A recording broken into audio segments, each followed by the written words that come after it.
দেখা যায় সুন্দর সুন্দর বোরখা বানিয়ে নিয়েছে, যে বোরখাগুলো পরেও তার মানে শরীরের কাঠামো স্পষ্ট বোঝা যাচ্ছে। এখানে আপনি কাকে দায়ী করবেন, কাকে দোষ দিবেন?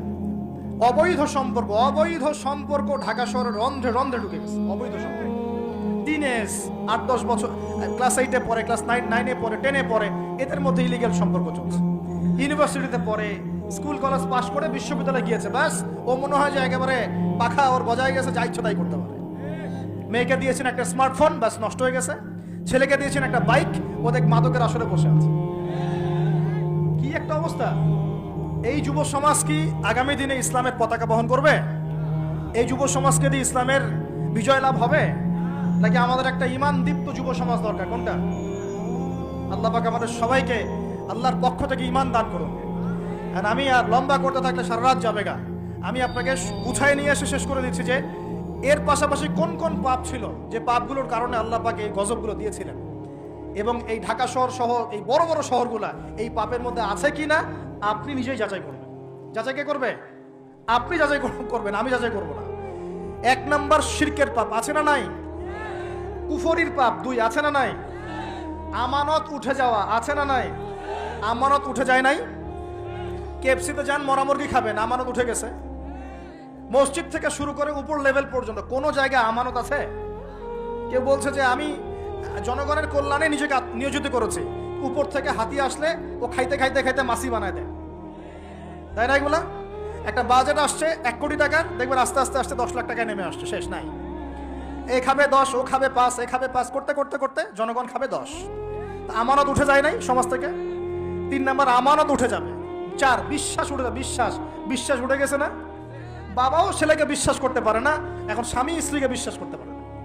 মনে রাখবেন, একটা সমাজে যদি বিশ্বাস না থাকে একের প্রতি অন্যের, এই সমাজের মধ্যে কখনো শান্তি আসবে না। আসবে? আসবে না। আপনি পরিবারেই শান্তি পাবেন না, সমাজ তো দূরের কথা। এবার আসেন 5 নাম্বার হচ্ছে মাপে কম দেওয়া। মাপে কি ভাই? এই মাপে কম দেওয়াটা আমাদের সমাজে পাপের মধ্যে নাই? ব্যবসায়ী যারা আছেন সতর্ক হয়ে যান। আপনি যদি মাপে কম দেন, এই পুরো রিজিক আপনার জন্য হারাম হয়ে যাবে, পুরো রিজিকটাই। এই রিজিকের ইবাদত আল্লাহর দরবারে যদি কবুল হয়, তাহলে কোরআন হাদিস মিথ্যা হয়ে যাবে। নাউজুবিল্লাহ। কোরআন হাদিস কি মিথ্যা? এই রিজিক যদি খেয়ে ইবাদত আল্লাহর কাছে কবুল হয়, তাহলে কোরআন সুন্নাহ মিথ্যা হয়ে যাবে। নাউজুবিল্লাহ। আল্লাহ পাক বলেছেন এই মাপে কম দেয়া হারাম রিজিক খেয়ে ইবাদত করলে ইবাদত কবুল হবে না। পৃথিবীতে সর্বপ্রথম কওমে মাদিয়ানকে ভূমিকম্প দিয়ে ধ্বংস করে দেওয়া হয়েছিল।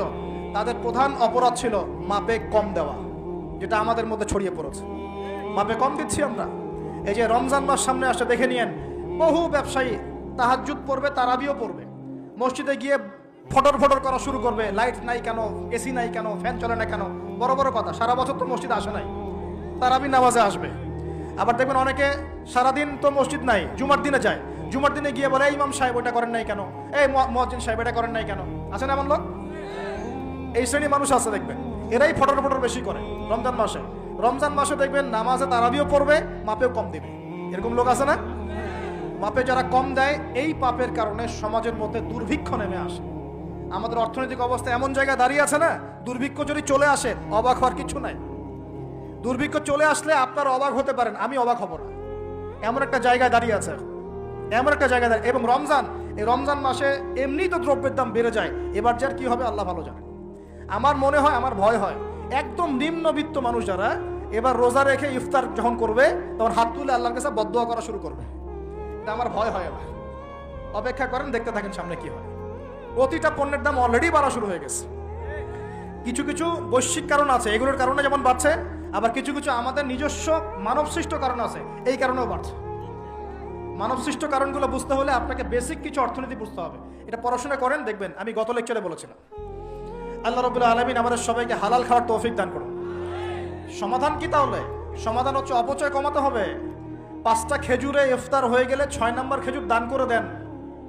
6 নম্বর খেজুর দান করে দেন। সদকাগুলো বেশি বেশি বাড়িয়ে দেন। এই যে মানুষগুলো খেতে পারবে না, ওদের ঘরে ঘরে গিয়ে ইফতারগুলো পৌঁছে দেন। মাসের বাজার করে দেন। যাদের সামর্থ্য আছে, যাকাত ফরজ হয়েছে, যাকাতগুলো দিয়ে দেন। আল্লাহ পাক তৌফিক দান করুন। দুর্নীতি বন্ধ করেন, কালো টাকা বন্ধ করেন। কত টাকা পাচার হয়ে গেল বিদেশে, সেগুলো কে ফিরিয়ে নিয়ে আসবে? এই দায়িত্ব কার? মনে রাখবেন, একটা পাপের হিসাব না দিয়ে কাল কিয়ামতের মাঠে কোনো দায়িত্বশীল পার পাবে না ইনশাআল্লাহ।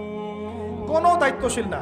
না, এই যে আমি লেকচার দিচ্ছি না, আল্লাহ পাক আমাকেও দাঁড় করাবেন, দাঁড় করায় বলবেন তোমাকে আমি দিনের যে জ্ঞান দিয়েছিলাম সেই জ্ঞানের হক তুমি আদায় করেছো কিনা হিসাব দেওয়া।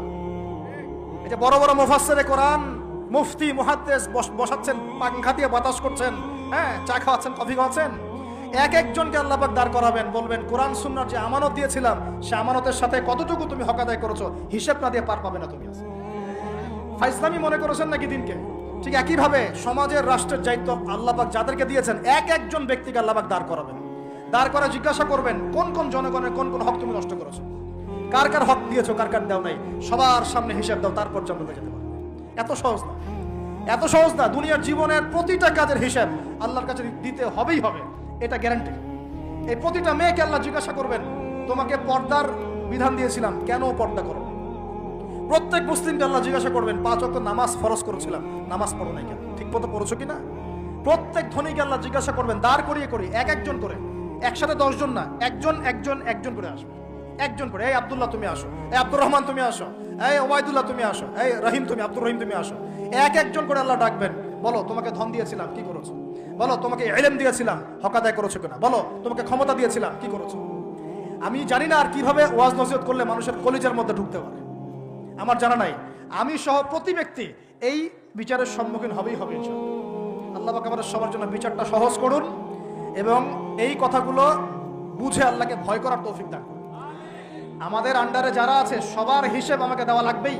অতএব সমাজ থেকে দুর্নীতি বন্ধ করেন, পাচার হওয়া সব কালো টাকা সাদা করে নিয়ে আসেন, অপচয় কমান, দুর্নীতি কমান, এবং যারা জুলুম জালেম ওদের সাথে কোনো আপোষ করবেন না, সমাজে ন্যায় বিচার প্রতিষ্ঠা করার চেষ্টা করেন।